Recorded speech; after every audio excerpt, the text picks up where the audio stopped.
जय हिंद। स्वागत है आपका आर्मी डॉक्यूमेंट्री चैनल पर। क्या आप जानते हैं इंडियन आर्मी रॉयल एनफील्ड का इस्तेमाल क्यों करती है?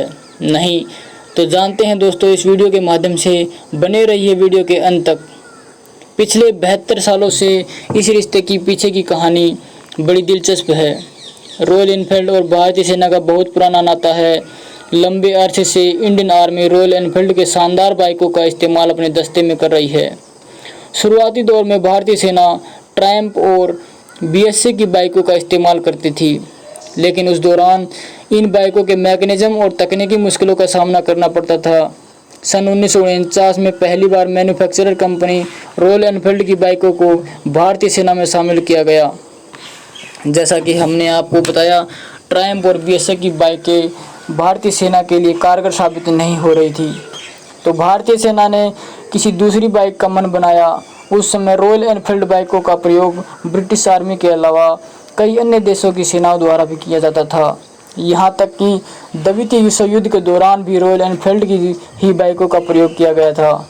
उस समय भारतीय सेना ने सीमा पर पेट्रोलिंग के लिए रॉयल एनफील्ड की बाइकों को चुना। कंपनी द्वारा बाइकों का भारतीय सेना के पास टेस्टिंग के लिए भेज दिया गया। उस समय इन बाइकों को पंजाब के सीमावर्ती इलाकों में परीक्षण किया गया।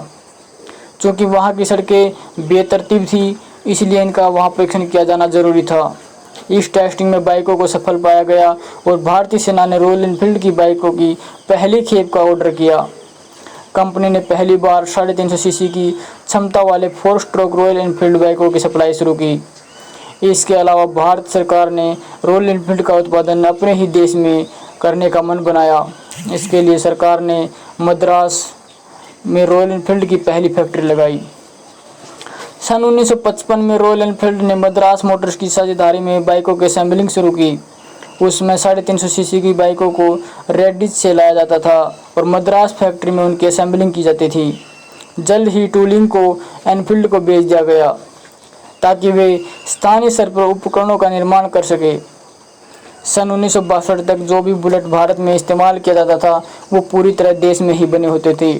हालांकि 1955 के मॉडल को वर्षों तक लगभग बिना किसी बदलाव के रखा गया।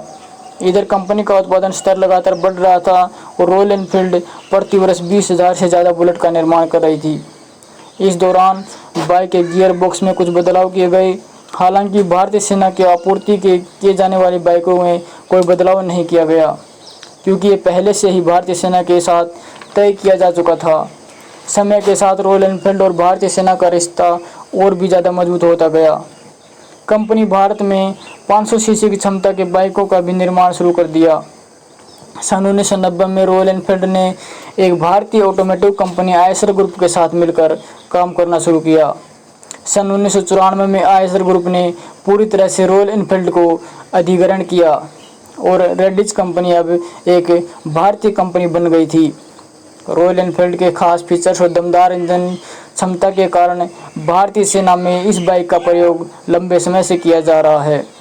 यहाँ तक कि गणतंत्र दिवस पर होने वाली परेड में भी भारतीय सेना की एक टीम श्वेत उत्सव द्वारा रॉयल एनफील्ड 500 द्वारा स्टंट भी किया जाता है।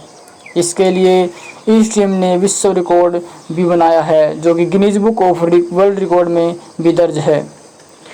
उस समय श्वेत उत्सव की टीम 500 सीसी रॉयल एनफील्ड पर एक साथ 48 लोगों ने परफॉर्म किया था।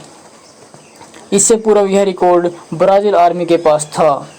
तो दोस्तों, कैसी लगी आपको यह जानकारी कमेंट सेक्शन में ज़रूर बताएं। लाइक शेयर करना ना भूलें। ऐसी ही रोचक जानकारी पाने के लिए आर्मी डॉक्यूमेंट्री चैनल को सब्सक्राइब करें। जय हिंद।